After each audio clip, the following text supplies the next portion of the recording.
ਇਸ ਨੂੰ ਫਿਕਸ ਕਰਨ ਤੇ ਲੱਗੇ ਸੀ ਤੇ ਹੁਣ ਦੁਬਾਰਾ ਕੀ ਫਿਰ ਇਹ ਤੂਫਾਨ ਆ ਰਹੇ ਆ 4 ਤੋਂ ਲੈ ਕੇ 8 ਇੰਚ ਤੱਕ ਅੱਜ ਮੀਂਹ ਉੱਥੇ ਪੈਣਾ ਹੈਗਾ ਆ। ਸੋ ਇਹ ਛੋਟੇ-ਛੋਟੇ ਆਈਲੈਂਡ ਹੈਗੇ ਆ ਤੇ ਉਹ ਫਲੱਡਿੰਗ ਬਹੁਤ ਜਲਦੀ ਹੁੰਦੀ ਆ। ਜੀ। ਅਗਲੀ ਖਬਰ ਦੇ ਵੱਲ ਵਧੀਏ ਤੇ ਰੁਖ ਕਰੀਏ ਮਿਆਂਮਾਰ ਦਾ। ਮਿਆਂਮਾਰ ਬਹੁਤ ਚਿਰ ਤੋਂ ਹੀ ਅਸਥਿਰਤਾ ਦਾ ਸ਼ਿਕਾਰ ਆ ਤੇ ਮਿਆਂਮਾਰ ਦੇ ਵਿੱਚ ਹੁਣ ਆਰਮੀ ਦੇ ਹੈਲੀਕਾਪਟਰਾਂ ਨੇ ਇੱਕ ਸਕੂਲ ਤੇ ਹਮਲਾ ਕੀਤਾ, ਜਿਸ ਹਮਲੇ ਦੇ ਵਿੱਚ 13 ਲੋਕਾਂ ਦੀ ਮੌਤ ਹੋ ਗਈ ਹੈ ਤੇ 7 ਇਹਨਾਂ ਦੇ ਵਿੱਚ ਛੋਟੇ ਬੱਚੇ ਸਨ। 17 ਤੋਂ ਵੱਧ ਲੋਕ ਜਿਹੜੇ ਜ਼ਖਮੀ ਹੋਏ ਨੇ। ਮੀਡੀਆ ਰਿਪੋਰਟਾਂ ਇਸ ਗੱਲ ਦਾ ਦਾਅਵਾ ਕਰਦੀਆਂ ਨੇ ਕਿ ਇਹ ਬੁੱਧ ਮੱਠ ਦਾ ਸਕੂਲ ਹੈ, ਜਿਹੜਾ ਕਿ ਮੱਧ ਸ਼ਿਆਂਗ ਇਲਾਕੇ ਦੇ ਵਿੱਚ ਲੇਟ ਯਾਟ ਕੋਣ ਇੱਕ ਪਿੰਡ ਆ, ਉੱਥੇ ਇਲਾਕਾ ਵਾ, ਉੱਥੋਂ ਦੀ ਘਟਨਾ ਵਾ। ਤੇ ਇੱਥੇ ਆਰਮੀ ਨੇ ਪਿੰਡ ਦੇ ਵਿੱਚ ਵੜ ਕੇ ਵੀ ਫਾਇਰਿੰਗ ਕੀਤੀ, ਜਿਹਦੇ ਕਰਕੇ ਕਈ ਲੋਕ ਜ਼ਖਮੀ ਹੋਏ ਨੇ। ਹਾਲਾਂਕਿ ਕੁਛ ਮੀਡੀਆ ਰਿਪੋਰਟਾਂ ਦੇ ਵਿੱਚ ਇਹ ਦਾਅਵਾ ਕੀਤਾ ਗਿਆ, ਜਿਹੜੇ ਸਰਕਾਰ ਪੱਖੀ ਨੇ ਉਹ ਕਹਿੰਦੇ ਕਿ ਇਹਦਾ ਜਿਹੜੀ ਵਰਤੋਂ ਹੈ ਇਸ ਸਕੂਲ ਦੀ ਬਿਲਡਿੰਗ ਦੀ, ਉਹ ਵਿਦਰੋਹੀ ਜਿਹੜੇ ਇੱਥੋਂ ਦੇ ਉਹ ਕਰ ਰਹੇ ਸਨ ਤੇ ਇਸ ਕਰਕੇ ਜਿਹੜੀ ਆਰਮੀ ਆ ਉਹਨੂੰ ਇੱਥੇ ਕਾਰਵਾਈ ਜਿਹੜੀ ਆ ਉਹ ਕਰਨੀ ਪਈ ਹੈ।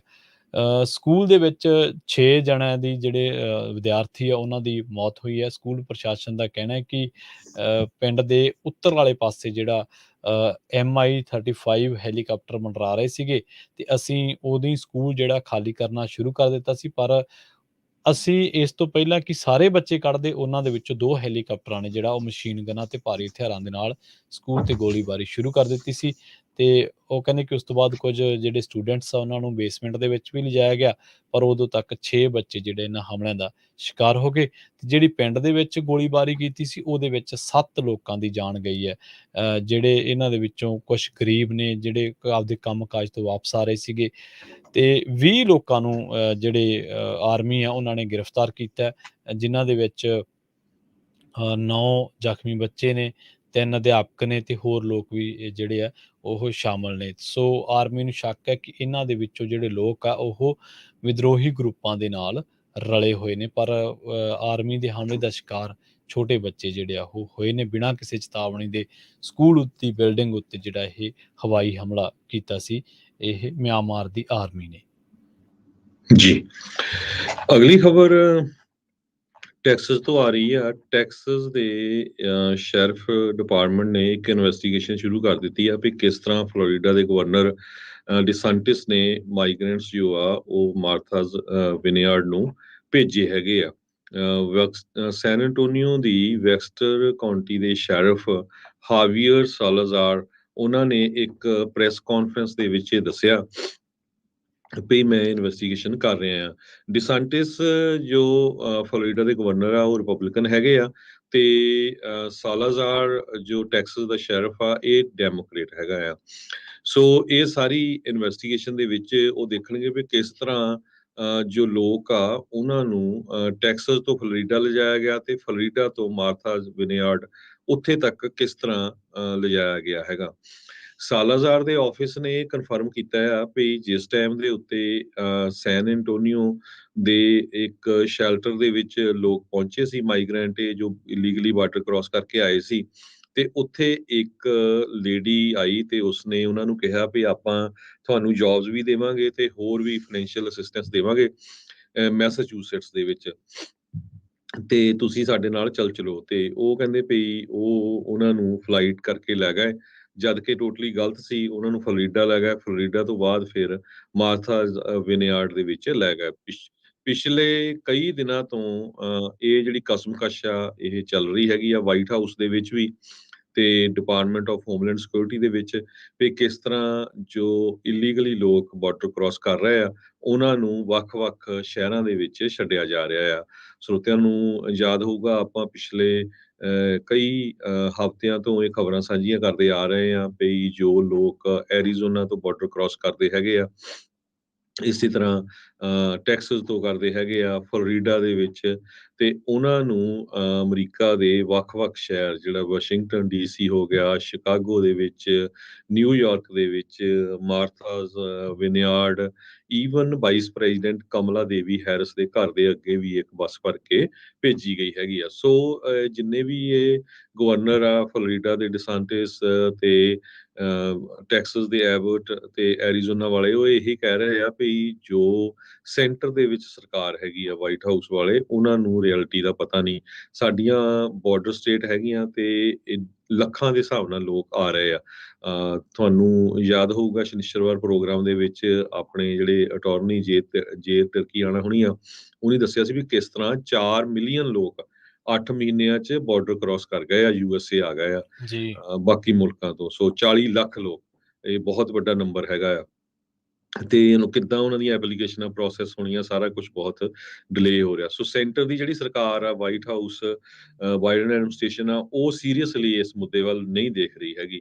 ਸੋ ਇਹ ਸਟੇਟਸ ਦੇ ਗਵਰਨਰ ਨੇ ਇਹ ਕਿਹਾ ਵੀ ਇੱਕੋ ਇੱਕ ਆਪਸ਼ਨ ਹੈਗੀ ਆ ਵੀ ਜੇ ਆਪਾਂ ਇਹਨਾਂ ਲੋਕਾਂ ਨੂੰ ਉਹਨਾਂ ਤੱਕ ਪਹੁੰਚਾ ਦਿੱਤਾ ਜਾਵੇ ਤਾਂ ਫਿਰ ਸ਼ਾਇਦ ਉਹਨਾਂ ਦੇ ਕੰਨਾਂ ਤੇ ਜੂ ਸਰਕੂਗੀ। ਸੋ ਆਉਣ ਵਾਲੀ ਨਵੰਬਰ ਦੀ ਇਲੈਕਸ਼ਨ ਦੇ ਵਿੱਚ ਇਹ ਇੱਕ ਬਹੁਤ ਵੱਡਾ ਮੁੱਦਾ ਜੋ ਬਣ ਜਾ ਰਿਹਾ ਹੈਗਾ ਆ, ਕਿਉਂਕਿ ਪ੍ਰੈਜ਼ੀਡੈਂਟ ਟਰੰਪ ਦੇ ਟਾਈਮ ਦੇ ਉੱਤੇ ਕਹਿੰਦੇ ਵੀ ਜਿਹੜੀ ਬਾਰਡਰ ਕ੍ਰਾਸਿੰਗ ਸੀ ਉਹ ਆਲਮੋਸਟ ਜ਼ੀਰੋ ਹੋ ਗਈ ਸੀ, ਆਲਮੋਸਟ ਬੰਦ ਹੋ ਗਈ ਸੀ, ਕਿਉਂਕਿ ਉਹਨਾਂ ਨੇ ਵਾਲ ਵੀ ਬਣਾਈ ਸੀ ਤੇ ਕੰਡੀਸ਼ਨਸ ਵੀ ਬਹੁਤ ਜ਼ਿਆਦਾ ਸਟ੍ਰਿਕਟ ਹੋ ਗਈਆਂ ਸੀਗੀਆਂ। ਤੇ ਉਧਰੋਂ ਕਰੋਨਾ ਵਾਇਰਸ ਸੀ, ਰੂਲ ਚੇਂਜ ਕਰਤੇ ਵੀ ਜੇ ਤੁਸੀਂ ਆਉਣਾ ਵੀ ਆ ਤੇ ਪਹਿਲਾਂ ਤੁਹਾਨੂੰ ਮੈਕਸੀਕੋ 'ਚ ਠਹਿਰਨਾ ਪਊਗਾ, ਉੱਥੇ ਠਹਿਰ ਕੇ ਤੁਸੀਂ ਅਪਲਾਈ ਕਰ ਸਕਦੇ ਆ। ਸੋ ਇਹ ਹੁਣ ਟੋਟਲੀ ਅਪਸਾਈਡ ਡਾਊਨ ਹੋ ਗਿਆ, ਟੋਟਲੀ ਚੇਂਜ ਹੋਈ ਆ। ਇਹਦਾ ਅਸਰ ਆਉਣ ਵਾਲੀਆਂ ਇਲੈਕਸ਼ਨਾਂ 'ਚ ਪਤਾ ਲੱਗੂਗਾ ਵੀ ਡੈਮੋਕ੍ਰੇਟਸ ਆਪਣੀ ਹਾਊਸ ਦੇ ਵਿੱਚ ਮੈਜੋਰਟੀ ਰੱਖ ਸਕਦੇ ਆ ਜਾਂ ਨਹੀਂ। ਇਸ ਟਾਈਮ ਕੁਛ 8 ਦੇ ਕਰੀਬ ਕਾਂਗਰਸਮੈਨ ਆ ਜਾਂ ਕਾਂਗਰਸ ਵੂਮੈਨ ਜਿਹੜੀ ਮੈਜੋਰਟੀ ਦੇ ਨਾਲ ਡੈਮੋਕ੍ਰੇਟਸ ਪਾਵਰ 'ਚ ਹੈਗੇ ਆ। ਸੈਨੇਟ ਦੇ ਵਿੱਚ 50-50 ਆ। ਸੋ ਨਵੰਬਰ ਦੀ ਇਲੈਕਸ਼ਨ 'ਚ ਪਤਾ ਲੱਗੂਗਾ ਵੀ ਕੁਛ ਇਹਦੇ ਵਿੱਚ ਚੇਂਜ ਹੁੰਦਾ ਆ ਕਿ ਨਹੀਂ। ਪਰ ਇਲੀਗਲ ਕ੍ਰਾਸਿੰਗ ਨੂੰ ਲੈ ਕੇ ਵੱਡੀ ਗਿਣਤੀ ਦੇ ਵਿੱਚ ਜੋ ਲੋਕ ਆ ਰਹੇ ਆ ਉਹ ਉਸ ਨੂੰ ਕਿੱਥੇ ਕਿੱਥੇ ਰੱਖਿਆ ਜਾਵੇ, ਇਹ ਇੱਕ ਬਹੁਤ ਵੱਡਾ ਮੁੱਦਾ ਬਣਿਆ ਹੋਇਆ। ਜੀ।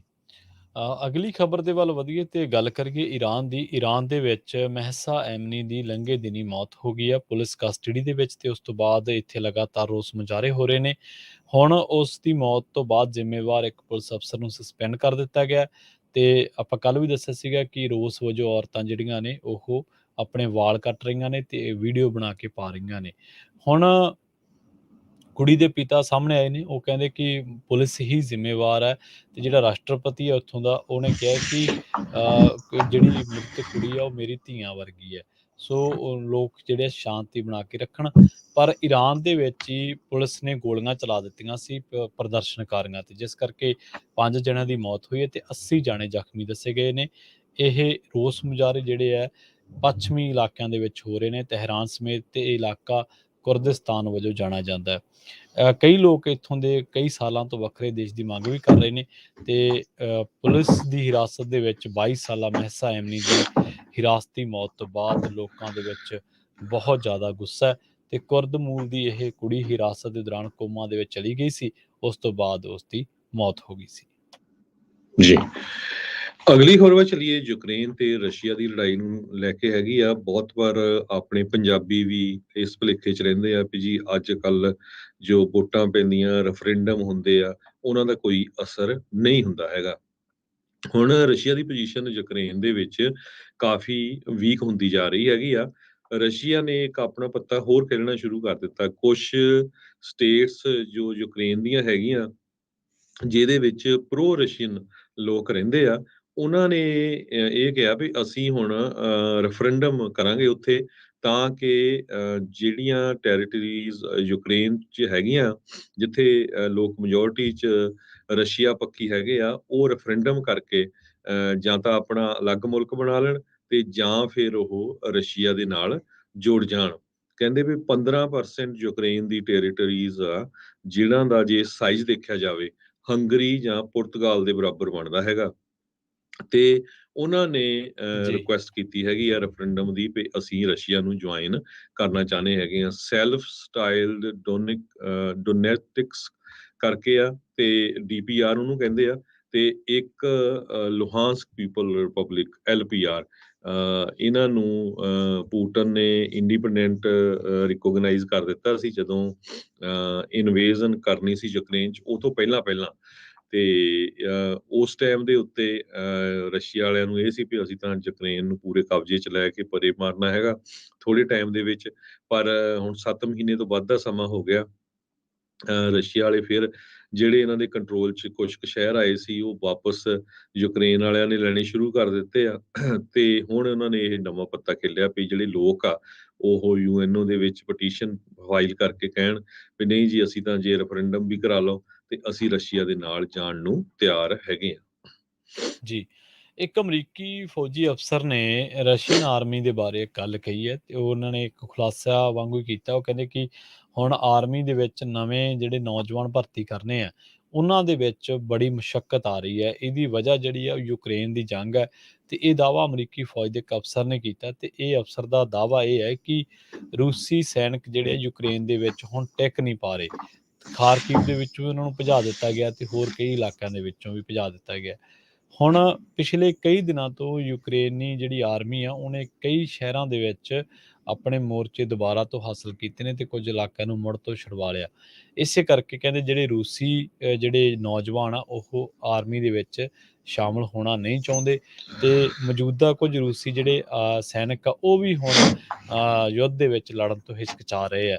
ਇਹਦੇ ਦੋ ਕਾਰਨ ਦੱਸੇ ਗਏ ਆ। ਪਹਿਲਾ ਕਾਰਨ ਤਾਂ ਇਹ ਹੈ ਕਿ ਯੂਕਰੇਨ ਦੇ ਨਾਲ ਜਿਹੜੀ ਰੂਸ ਦੀ ਜੰਗ ਆ ਬੜੀ ਲੰਬੀ ਹੈ। ਦੂਜਾ ਕਾਰਨ ਇਹ ਹੈ ਕਿ ਕੁਝ ਲੋਕ ਯੂਕਰੇਨ ਨੂੰ ਲੈ ਕੇ ਯੂਕਰੇਨ ਦੇ ਪ੍ਰਤੀ ਸੌਫਟ ਕਾਰਨਰ ਰੱਖਦੇ ਨੇ। ਇਹ ਨਹੀਂ ਹੈ ਕਿ ਉਹਨਾਂ ਦੇ ਵਿੱਚ ਜੰਗਜੂ ਜਿਹੜੀ ਇੱਕ ਸਪਿਰਿਟ ਆ ਉਹ ਖਤਮ ਹੋ ਗਈ ਹੈ ਜਾਂ ਉਹ ਆਪਦੇ ਦੇਸ਼ ਨੂੰ ਹਾਰਦੇ ਦੇਖਣਾ ਚਾਹੁੰਦੇ ਨੇ, ਪਰ ਉਹ ਕਹਿੰਦੇ ਕਿ ਯੂਕਰੇਨ ਪ੍ਰਤੀ ਸੌਫਟ ਕਾਰਨਰ ਕਈ ਲੋਕਾਂ ਦੇ ਮਨਾਂ ਦੇ ਵਿੱਚ ਹੈਗਾ। ਵਗਨੇਰ ਗਰੁੱਪ ਆ ਉੱਥੇ, ਰੂਸ ਦੀ ਪ੍ਰਾਈਵੇਟ ਮਿਲਟਰੀ ਕੰਪਨੀ ਹੈ ਜਿਹੜੀ, ਉਹਦਾ ਲੀਡਰ ਹੈ ਯੇਵਗੇਨੇ ਵਿਕਟਰੋਵਿਚ ਤੇ ਉਹਨੇ ਸੋਸ਼ਲ ਮੀਡੀਆ ਤੇ ਇੱਕ ਵੀਡੀਓ ਅਪਲੋਡ ਕੀਤਾ ਸੀਗਾ ਜਿਹਦੇ ਵਿੱਚ ਉਹਨੇ ਤਜ਼ਿਕੀ, ਬੇਲਾਰੂਸੀ ਤੇ ਅਰਮੀਨੀਆ ਲੋਕਾਂ ਨੂੰ ਯੂਕਰੇਨ ਦੀ ਰੂਸ ਦੀ ਤਰਫੋਂ ਜੰਗ ਦੇ ਵਿੱਚ ਲੜਨ ਦੀ ਪੇਸ਼ਕਸ਼ ਕੀਤੀ ਸੀਗੀ ਤੇ ਵਗਨੇਰ ਨੇ ਇੱਕ ਕੈਂਪੇਨ ਚਲਾਇਆ ਸੀ ਜਿਹਦੇ ਵਿੱਚ ਉਹ 1500 ਜਿਹੜੇ ਸੈਨਿਕ ਆ ਜਾਂ ਫੌਜੀ ਆ ਉਹਨੂੰ ਰੂਸੀ ਸੈਨਾ ਦੇ ਵਿੱਚ ਆਰਮੀ ਦੇ ਵਿੱਚ ਭਰਤੀ ਕਰਾਉਣਾ ਚਾਹੁੰਦਾ ਸੀ। ਕਈ ਲੋਕਾਂ ਨੇ ਫਿਰ ਉਹਨੂੰ ਮਨਾ ਕਰ ਦਿੱਤਾ ਤੇ ਇਹ ਜਿਹੜੀ ਪੋਸਟ ਹੈ ਇਹ ਵਿਗਨੇਰ ਗਰੁੱਪ ਨੇ ਪਿਛਲੇ ਹਫਤੇ ਜਿਹੜੀ ਆ ਉਹ ਜਾਰੀ ਕੀਤੀ ਸੀ। ਨਿਊਯਾਰਕ ਟਾਈਮਜ਼ ਦੇ ਵਿੱਚ ਵੀ ਇਹਦਾ ਜਿਹੜਾ ਜ਼ਿਕਰ ਹੋਇਆ ਸੀਗਾ। ਹੁਣ ਉਹ ਕਹਿੰਦੇ ਕਿ 6 ਮਹੀਨੇ ਜਿਹੜੇ ਅਸੀਂ ਲੜਨ ਦੇ ਲਈ ਕਿਹਾ ਕਿ ਰੂਸ ਦੀ ਜਿੰਨੀਆਂ ਵੀ ਜੇਲ੍ਹਾਂ ਦੇ ਵਿੱਚ ਬੰਦ ਕੈਦੀ ਆ ਉਹ 6 ਮਹੀਨੇ ਯੂਕਰੇਨ ਦੇ ਨਾਲ ਜੰਗ ਲੜਨ, ਬਦਲੇ ਦੇ ਵਿੱਚ ਉਹਨਾਂ ਕੈਦੀਆਂ ਨੂੰ ਰਿਹਾਈ ਦੇ ਆਫਰ ਦਿੱਤੇ ਜਾਣਗੇ। ਹਾਲਾਂਕਿ ਇਹ ਕਹਿਣਾ ਔਖਾ ਹੈ ਕਿ ਇਹ ਵੀਡੀਓ ਪਿਛਲੇ ਹਫਤੇ ਦਾ ਜਾਂ ਉਸ ਤੋਂ ਵੀ ਪਿਛਲੇ ਹਫਤੇ ਦਾ, ਵੀਡੀਓ ਦੀ ਟਾਈਮਿੰਗ ਨੂੰ ਲੈ ਕੇ ਜ਼ਰੂਰ ਹੈ, ਪਰ ਨਿਊਯਾਰਕ ਟਾਈਮਜ਼ ਦੀਆਂ ਰਿਪੋਰਟਾਂ ਦੇ ਵਿੱਚ ਇਹਦਾ ਜ਼ਿਕਰ ਹੋਇਆ। ਇੱਕ ਅਮਰੀਕੀ ਆਰਮੀ ਅਫਸਰ ਨੇ ਵੀ ਇਹਦਾ ਜਿਹੜਾ ਜ਼ਿਕਰ ਕੀਤਾ।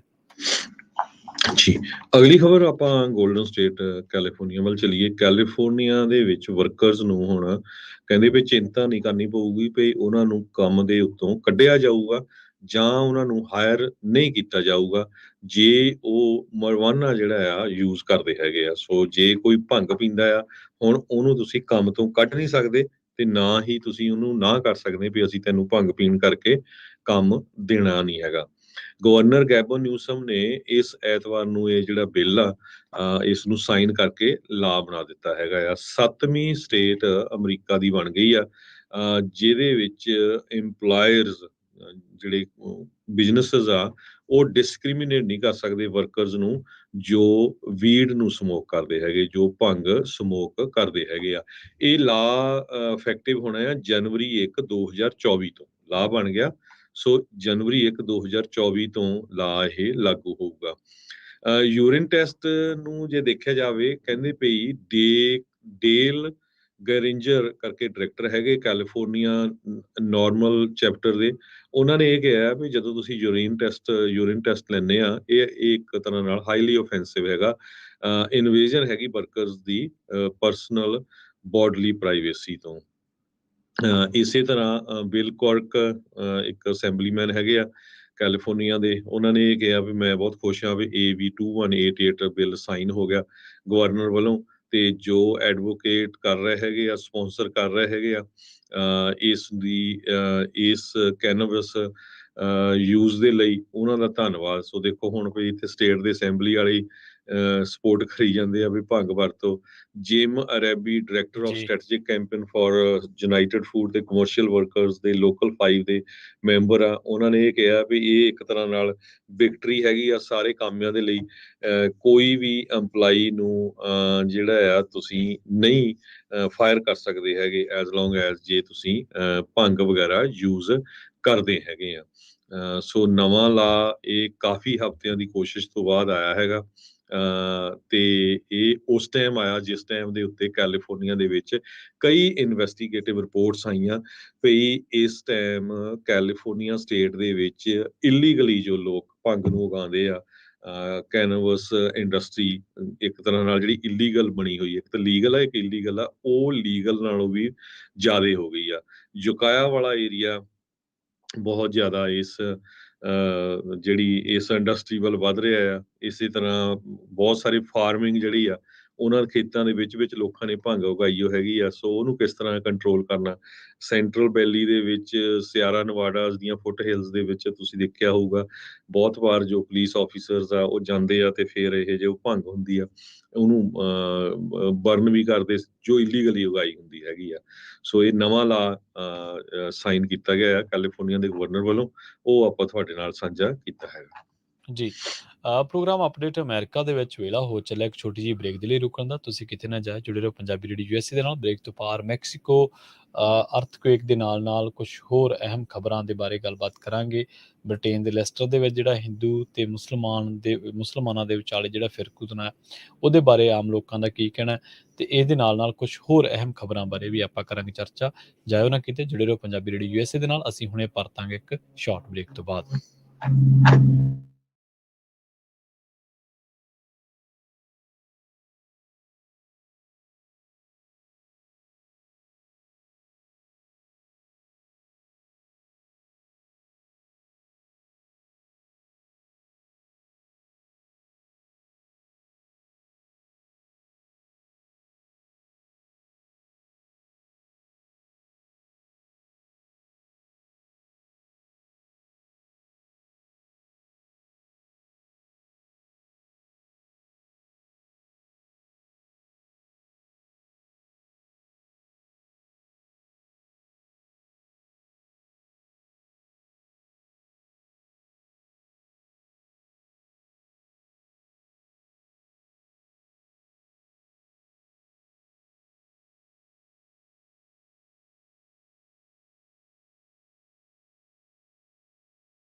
ਬ੍ਰੇਕ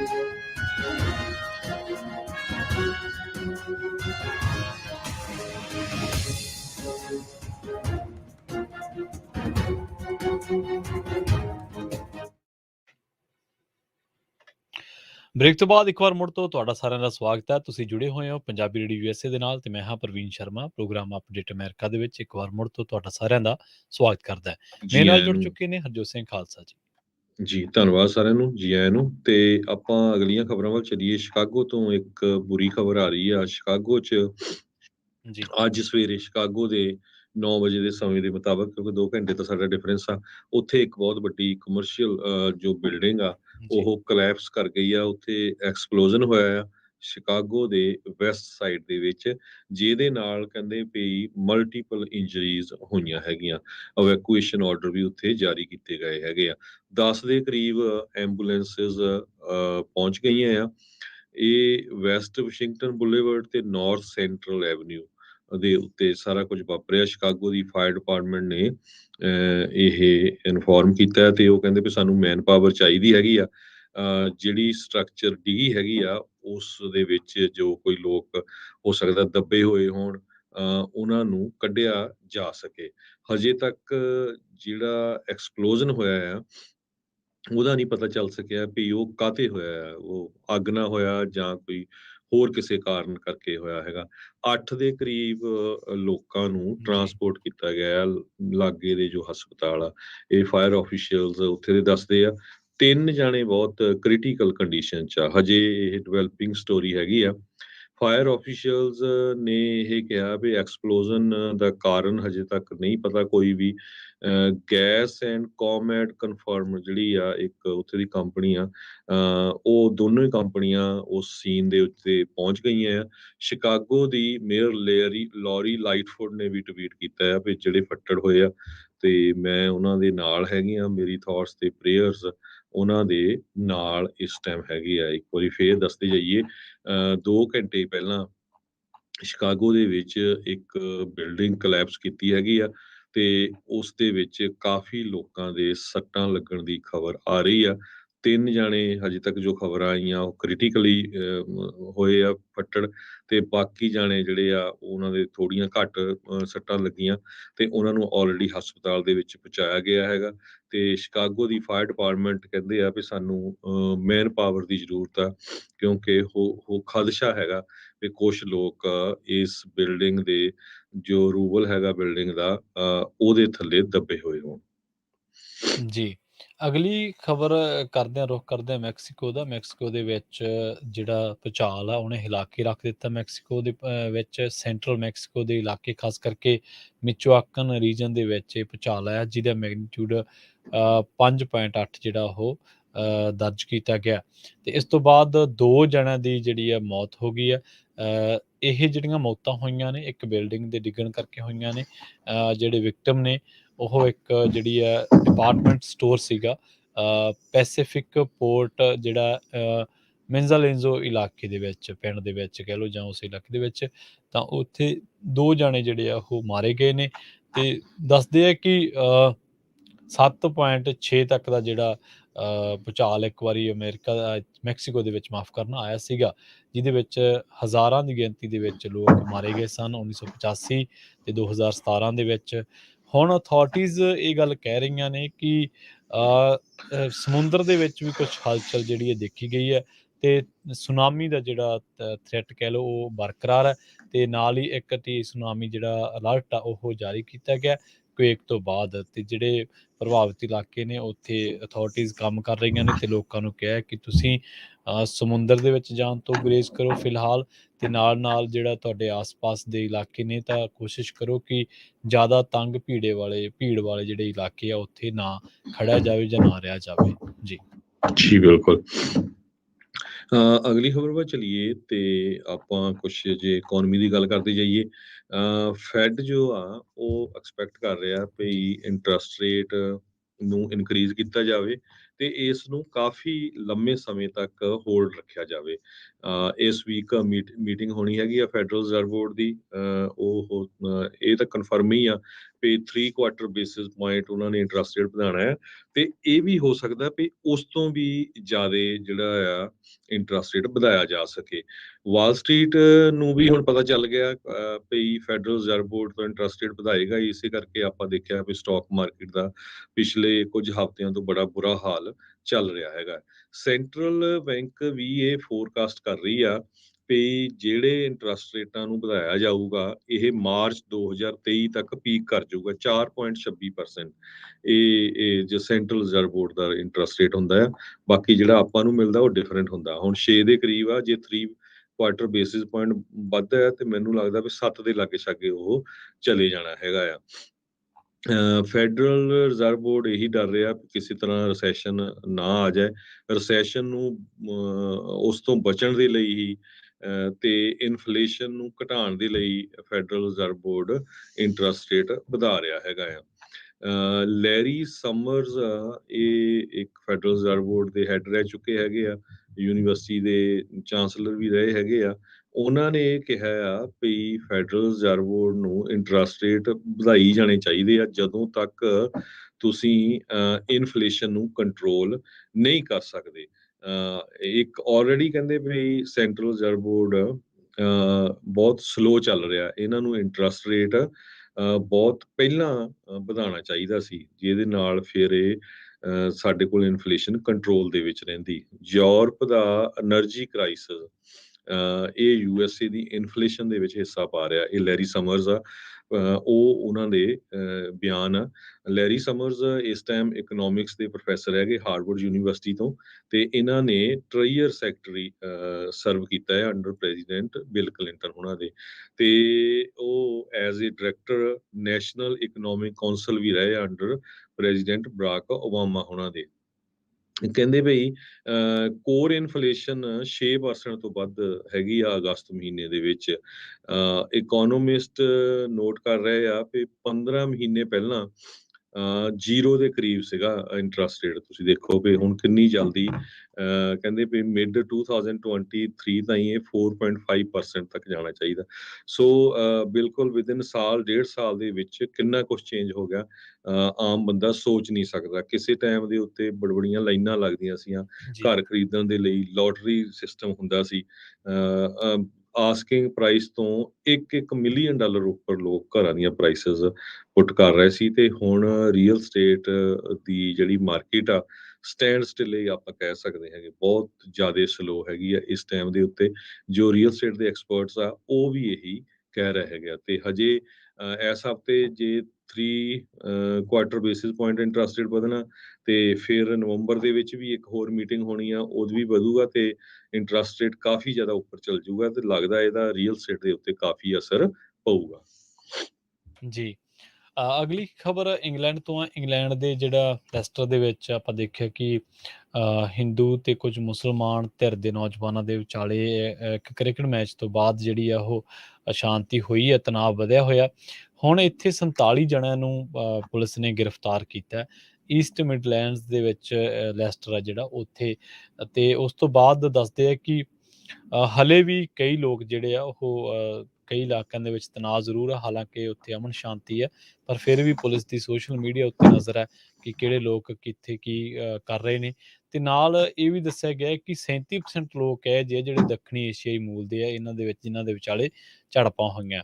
ਤੇ ਲੰਘੀ ਰਾਤ ਆ ਜਿਹੜੀ ਉੱਥੇ ਤਾਂ ਇੰਨਾ ਕੁ ਕੰਮ ਵੱਧ ਗਿਆ ਸੀਗਾ ਕਿ ਪੁਲਿਸ ਦੇ 16 ਅਫਸਰ ਜਿਹੜੇ ਆ ਉਹ ਜ਼ਖਮੀ ਹੋਏ, ਤੇ ਪੁਲਿਸ ਦੇ ਇਹਨਾਂ ਤਣਾਅ ਨੂੰ ਰੋਕਣ ਵੇਲੇ ਪੁਲਿਸ ਦੇ ਕੁੱਤੇ ਵੀ ਜਿਹੜੇ ਜ਼ਖਮੀ ਹੋਏ ਸੀਗੇ, ਜਿਨ੍ਹਾਂ ਨੇ ਇੱਕ ਦੂਜੇ ਤੇ ਹਮਲੇ ਕਰਨ ਤੋਂ ਰੋਕਣ ਦੇ ਵਿੱਚ ਕਾਰਵਾਈ ਜਿਹੜੀ ਆ ਉਹ ਕੀਤੀ ਸੀਗੀ। ਤੇ ਹੁਣ ਵੀ ਜਿਹੜੀਆਂ ਸੰਭਾਵੀ ਸ਼ਾਂਤੀ ਆ ਉਹਦੇ ਨਾਲ ਨਜਿੱਠਣ ਦੇ ਲਈ ਕੁਈਨ ਦੇ ਅੰਤਿਮ ਸੰਸਕਾਰ ਤੋਂ ਬਾਅਦ ਵੀ ਪੁਲਿਸ ਅਧਿਕਾਰੀਆਂ ਦੀਆਂ ਡਿਊਟੀਆਂ ਜਿਹੜੀਆਂ ਨੇ ਉਹ ਇਹਨਾਂ ਇਲਾਕਿਆਂ ਦੇ ਵਿੱਚ ਲਾਈਆਂ ਹੋਈਆਂ ਨੇ। ਤੇ ਪੁਲਿਸ ਕਹਿੰਦੀ ਕਿ ਅਸੀਂ ਪੈਟਰੋਲਿੰਗ ਕਰ ਰਹੇ ਹਾਂ, ਜਿੱਥੇ ਕਿਤੇ ਵੀ ਸਾਨੂੰ ਕੋਈ ਜਿਹੜਾ ਲੱਗਦਾ ਕੋਈ ਮਸਲਾ ਗੜਬੜ ਹੈ ਤੇ ਉੱਥੇ ਅਸੀਂ ਉੱਥੇ ਜਾ ਕੇ ਰੋਕਦੇ ਹਾਂ। ਔਰ ਖਾਸ ਕਰਕੇ ਪੁਲਿਸ ਦੀ ਕਈ ਲੋਕਾਂ ਉੱਤੇ ਅੱਖ ਵੀ ਹੈ, ਹਾਲਾਂਕਿ 47 ਜਣੇ ਗ੍ਰਿਫਤਾਰ ਕੀਤੇ ਗਏ ਆ। ਹੁਣ ਪੁਲਿਸ ਨੂੰ ਲੰਘੀ ਰਾਤ 100 ਲੋਕਾਂ ਦੀ ਸ਼ਮੂਲੀਅਤ ਵਾਲਾ ਇੱਕ ਹੋਰ ਰੋਸ ਮੁਜ਼ਾਹਰਾ ਵੀ ਜਿਹੜਾ ਉਹ ਵੇਖਣਾ ਪਿਆ। ਤੇ ਇਹ ਰੋਸ ਮੁਜ਼ਾਹਰੇ ਜਿਹੜੇ ਆ ਉਹ ਪੁਲਿਸ ਦੀਆਂ ਗ੍ਰਿਫਤਾਰੀਆਂ ਦੇ ਵਿਰੋਧ ਦੇ ਵਿੱਚ ਹੋਏ ਆ, ਪਰ ਪੁਲਿਸ ਨੇ ਸਾਰਿਆਂ ਨੂੰ ਕਿਹਾ ਕਿ ਤੁਸੀਂ ਆਪਸ ਵਿੱਚ ਭਾਈਚਾਰਕ ਸਾਂਝ ਤੇ ਸ਼ਾਂਤੀ ਜਿਹੜੀ ਹੈ ਤੁਸੀਂ ਬਣਾ ਕੇ ਰੱਖੋ। ਜੇਕਰ ਤੁਸੀਂ ਇਸ ਤਰ੍ਹਾਂ ਰੋਸ ਮੁਜ਼ਾਹਰੇ ਕਰੋਗੇ ਤਾਂ ਦੂਜੇ ਭਾਈਚਾਰਿਆਂ ਦੇ ਕੰਮਾਂ ਕਾਰਾਂ ਦੇ ਵਿੱਚ ਵਿਘਨ ਪੈਂਦੇ, ਤੇ ਜੇਕਰ ਤੁਸੀਂ ਹਮਲੇ ਕਰੋਗੇ ਤਾਂ ਫਿਰ ਵੀ ਉਹਦੇ ਨਾਲ ਜਿਹੜਾ ਸਿਟੀ ਦਾ ਕਾਰੋਬਾਰ ਆ ਉਹ ਪ੍ਰਭਾਵਿਤ ਹੁੰਦਾ ਹੈ। ਸੋ ਸਾਰਿਆਂ ਨੂੰ ਹੀ ਉਹਨਾਂ ਨੇ ਕਿਹਾ ਕਿ ਤੁਸੀਂ ਆਪਦੇ ਦੋਵਾਂ ਭਾਈਚਾਰਿਆਂ ਦੇ ਜਿਹੜੇ ਆਗੂ ਆ, ਧਾਰਮਿਕ ਆਗੂ, ਉਹਨਾਂ ਨੇ ਕਿਹਾ ਕਿ ਤੁਸੀਂ ਵੀ ਜਿਹੜੀ ਆ ਉਹ ਆਪਣੀ ਡਿਊਟੀ ਫਰਜ਼ ਅਦਾ ਕਰੋ, ਇਹਨਾਂ ਨੂੰ ਸਮਝਾਓ ਬੁਝਾਓ। ਹੁਣ ਉੱਥੇ ਜਿਹੜੇ ਸਥਾਨਕ ਲੋਕ ਨੇ ਉਹ ਵੀ ਇਹਨਾਂ ਦੋਨਾਂ ਭਾਈਚਾਰਿਆਂ ਦੇ ਨੌਜਵਾਨਾਂ ਤੋਂ ਬੜੇ ਦੁਖੀ ਨੇ, ਬੜੇ ਇਹਨਾਂ ਤੋਂ ਔਖੇ ਨੇ। ਇੱਕ ਰੈਸਟੋਰੈਂਟ ਦੇ ਮਾਲਕ ਨੇ ਜਿਹੜੇ ਜਿਨ੍ਹਾਂ ਦਾ ਨਾਮ ਹੈ ਧਰਮੇਸ਼ ਲਖਾਨੀ, ਤੇ ਉਹ ਕਹਿੰਦੇ ਕਿ ਅਸੀਂ ਆਪਦੇ ਜਿਹੜਾ ਸਾਡਾ ਸਟਾਫ ਹੈ ਜਾਂ ਸਾਡੇ ਜਿਹੜੇ ਕੋਲੀਗਸ ਨੇ ਉਹ ਡਰੇ ਹੋਏ ਨੇ, ਤੇ ਜਿਹੜੇ ਗਾਹਕ ਨੇ ਉਹ ਬੁਕਿੰਗ ਕੈਂਸਲ ਕਰ ਰਹੇ ਨੇ ਕਿ ਕੀ ਪਤਾ ਉੱਥੇ ਆਰਡਰ ਲੈਣ ਜਾਈਏ ਜਾਂ ਉੱਥੇ ਵੈਸੇ ਖਾਣ ਪੀਣ ਜਾਈਏ ਤਾਂ ਸਾਡੇ ਤੇ ਕੋਈ ਸੱਟ ਫੇਟ ਨਾ ਵੱਜ ਜਾਵੇ। ਸੋ ਉਹ ਕਹਿੰਦੇ ਸਾਨੂੰ ਬੜੀ ਨਿਰਾਸ਼ਾ ਹੋਈ ਹੈ, ਪਹਿਲਾਂ ਹੀ ਜਿਹੜਾ ਅਸੀਂ ਬੜੀ ਮੁਸ਼ਕਿਲ ਦੇ ਦੌਰ ਦੇ ਵਿੱਚੋਂ ਲੰਘ ਰਹੇ ਹਾਂ, ਤੇ ਆਹ ਜਿਹੜੀਆਂ ਹੁਣ ਦੀਆਂ ਘਟਨਾਵਾਂ, ਹਿੰਸਾ, ਲੜਾਈਆਂ ਪੜਾਈਆਂ, ਹਮਲੇ ਇਹ ਵਧੇ ਆ, ਤੇ ਇਹਨਾਂ ਨੇ ਸਾਨੂੰ ਸਗੋਂ ਹੋਰ ਵੀ ਦੁਖੀ ਜਿਹੜਾ ਉਹ ਕਰਤਾ। ਤੇ ਪਿਛਲੇ 40 ਸਾਲਾਂ ਤੋਂ ਕਹਿੰਦੇ ਅਸੀਂ ਮੈਂ ਲੈਸਟਰ ਦੇ ਵਿੱਚ ਰਹਿ ਰਹੇ ਹਾਂ, ਤੇ ਸਾਰੇ ਭਾਈਚਾਰੇ, ਕੋਈ ਹਿੰਦੂ ਆ, ਮੁਸਲਮਾਨ ਹੈ, ਸਿੱਖ ਹੈ, ਕੋਈ ਹੋਰ ਜਿਹੜਾ ਮੂਲ ਦਾ, ਤਾਂ ਉਹ ਇਕੱਠੇ ਰਹਿ ਰਹੇ ਆ। ਹਜੇ ਤੱਕ ਕਦੇ ਵੀ ਐਸਾ ਨਹੀਂ ਸੀ ਵਾਪਰਿਆ, ਪਰ ਆ ਕ੍ਰਿਕਟ ਮੈਚ ਤੋਂ ਬਾਅਦ ਦੋਨੇ ਧਿਰਾਂ ਦੇ ਨੌਜਵਾਨਾਂ ਨੇ ਕੁਝ ਜ਼ਿਆਦਾ ਹੀ ਅੱਤ ਜਿਹੜੀ ਆ ਉਹ ਚੱਕੀ ਹੋਈ ਆ। ਜੀ ਬਿਲਕੁਲ। ਅਗਲੀ ਖਬਰ ਵੀ ਇਕੋਨਮੀ ਦੇ ਨਾਲ ਆ। ਮਾਰਕ ਜ਼ਕਰਬਰਗ ਜਿਹੜੇ ਫੇਸਬੁੱਕ ਦੇ ਮਾਲਕ ਆ, ਅੱਜ ਕੱਲ੍ਹ ਕੰਪਨੀ ਦਾ ਨਾਮ ਮੈਟਾ ਹੈਗੀ ਆ, ਤੇ ਉਹਨਾਂ ਦੀ ਇਨਕਮ ਪਿਛਲੇ ਮਹੀਨਿਆਂ ਦੇ ਵਿੱਚ $70 ਬਿਲੀਅਨ ਘਟ ਗਈ ਹੈਗੀ ਆ। ਇੰਨਾ ਜ਼ਿਆਦਾ ਉਹਨਾਂ ਨੇ ਲਾਸ ਕੀਤਾ ਆ। ਇਸ ਇਨਕਮ ਘਟਣ ਦੇ ਨਾਲ ਉਹ ਦੁਨੀਆ ਦੇ ਅਮੀਰਾਂ ਵਿੱਚੋਂ 20ਵੇਂ ਨੰਬਰ ਦੇ ਉੱਤੇ ਹੁਣ ਪਹੁੰਚ ਗਏ ਹੈਗੇ ਆ। ਇਸ ਸਾਲ ਦੇ ਸ਼ੁਰੂ ਦੇ ਵਿੱਚ ਮਾਰਕ ਜ਼ਕਰਬਰਗ ਨੇ $125 ਬਿਲੀਅਨ ਦੀ ਆਪਣੀ ਜੋ ਫੋਰਚੂਨ ਆ ਉਹ ਦੱਸੀ ਸੀ ਬਲੂਮਬਰਗ ਦੇ ਬਿਲੀਅਨਰ ਇੰਡੈਕਸ ਦੇ ਮੁਤਾਬਕ, ਤੇ ਉਹ $55.3 ਬਿਲੀਅਨ ਜਿਹੜੀ ਕਿ 55% ਬਣਦੀ ਹੈਗੀ ਆ, ਘਟ ਗਈ ਹੈਗੀ ਆ ਸਿਰਫ 8 ਮਹੀਨਿਆਂ ਦੇ ਵਿੱਚ। ਮੈਟਾ ਜੋ ਉਸਦੀ ਮੇਨ ਕੰਪਨੀ ਆ, ਉਹ ਫੇਸਬੁੱਕ ਨੂੰ ਵੀ ਓਨ ਕਰਦੇ ਆ, ਇੰਸਟਾਗ੍ਰਾਮ ਨੂੰ, ਵਟਸਐਪ ਨੂੰ, ਓਕਲਸ ਨੂੰ। ਇਹਦਾ ਕਾਰਨ ਇਹ ਆ ਵੀ ਐਡਸ ਵੀ ਬਹੁਤ ਘਟੀਆਂ ਆ, ਤੇ ਦੂਸਰਾ ਕਹਿੰਦੇ ਵੀ ਫੇਸਬੁੱਕ ਤੋਂ ਵੀ ਲੋਕ ਬਹੁਤ ਜ਼ਿਆਦਾ ਹਟ ਰਹੇ ਹੈਗੇ ਆ। ਉਹ ਆਪਾਂ ਦੇਖਦੇ ਹੀ ਆ, ਮੈਟਾ ਦੀ ਇਨਕਮ 36% ਘਟ ਗਈ ਹੈਗੀ ਆ। ਸੋ ਇਹ ਸਾਰੇ ਕਾਸੇ ਕਰਕੇ ਮਾਰਕ ਜ਼ਕਰਬਰਗ ਦੀ ਇਨਕਮ ਦੇ ਉੱਤੇ ਬਹੁਤ ਅਸਰ ਪਿਆ ਹੈਗਾ। ਦੂਜੇ ਪਾਸੇ ਇੱਕ ਵਾਰੀ ਫਿਰ ਅੱਜ ਵੀ ਜੇ ਸਟਾਕਸ ਦੀ ਗੱਲ ਕਰਦੇ ਜਾਈਏ, ਸਟਾਕ ਅੱਜ ਵੀ ਥੱਲੇ ਜਾ ਰਹੇ ਹੈਗੇ, ਚਾਹੇ ਉਹ ਡਾਓ ਜੋਨ ਇੰਡਸਟਰੀਅਲ 1.11% ਡਾਊਨ ਆ ਜਿਸ ਟਾਈਮ ਆਪਾਂ ਤੁਹਾਡੇ ਨਾਲ ਖਬਰਾਂ ਸਾਂਝੀਆਂ ਕਰਦੇ ਹਾਂ, ਨੈਸਡੈਕ 0.65% ਤੇ S&P ਇੰਡੈਕਸ 1.11% ਡਾਊਨ ਜਾ ਰਿਹਾ ਹੈਗਾ। ਸੋ ਸਾਰਾ ਕੁਝ ਇਹ ਥੱਲੇ ਜਾਣ ਦਾ ਸਟਾਕ ਮਾਰਕੀਟ ਦਾ ਇਹੀ ਕਾਰਨ ਆ ਵੀ ਇਨਵੈਸਟਰ ਫੈਡ ਤਾਂ ਹੋਰ ਸੈਂਟਰਲ ਬੈਂਕ ਦੀਆਂ ਜੋ ਮੀਟਿੰਗਸ ਹੋਣ ਜਾ ਰਹੀਆਂ ਹੈਗੀਆਂ ਉਹਦੇ ਵੱਲ ਦੇਖ ਰਹੇ ਹੈਗੇ ਆ। ਸਵੀਡਿਸ਼ ਸੈਂਟਰਲ ਬੈਂਕ ਨੇ ਆਲਰੇਡੀ 1% ਆਪਣਾ ਇੰਟਰਸਟ ਰੇਟ ਵਧਾ ਦਿੱਤਾ ਹੈਗਾ। ਫੈਡ, BOE ਤੇ ਸਵਿਸ ਸੈਂਟਰਲ ਬੈਂਕ ਇਹਨਾਂ ਸਾਰਿਆਂ ਵੱਲ ਦੇਖ ਰਹੇ ਇਨਵੈਸਟਰ, ਤੇ US ਦੇ 2 year ਬੌਂਡ ਯੀਲਡ ਉਹ ਵੀ ਹਾਈਐਸਟ ਆ 15 ਸਾਲਾਂ ਦੇ ਵਿੱਚ ਜੇ ਦੇਖੇ ਜਾਣ। ਜੀ, ਸੋ ਪ੍ਰੋਗਰਾਮ ਦੇ ਵਿੱਚ ਸਮਾਂ ਹੋ ਗਿਆ ਜੀ ਤੁਹਾਡੇ ਤੋਂ ਇਜਾਜ਼ਤ ਲੈਣ ਦਾ। ਜੀ, ਸੋ ਆਪਾਂ ਇਸ ਤੋਂ ਬਾਅਦ ਗੁਰਬਾਣੀ ਦਾ ਪ੍ਰੋਗਰਾਮ ਆਏਗਾ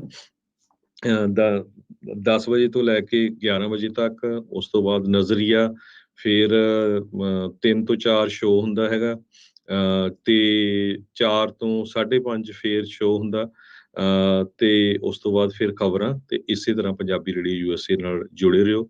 ਤੇ ਮੇਰੇ ਹਰਜੋਤ ਸਿੰਘ ਖਾਲਸਾ ਵੱਲੋਂ ਤੇ ਪ੍ਰਵੀਨ ਸ਼ਰਮਾ ਵੱਲੋਂ ਤੁਹਾਨੂੰ ਤੁਹਾਨੂੰ ਸਾਰਿਆਂ ਨੂੰ ਬਹੁਤ ਹੀ ਪਿਆਰ ਤੇ ਸਤਿਕਾਰ ਭਰੀ ਸਤਿ ਸ੍ਰੀ ਅਕਾਲ, ਤੇ ਸੁਣਦੇ ਰਹੋ ਪੰਜਾਬੀ ਰੇਡੀਓ USA।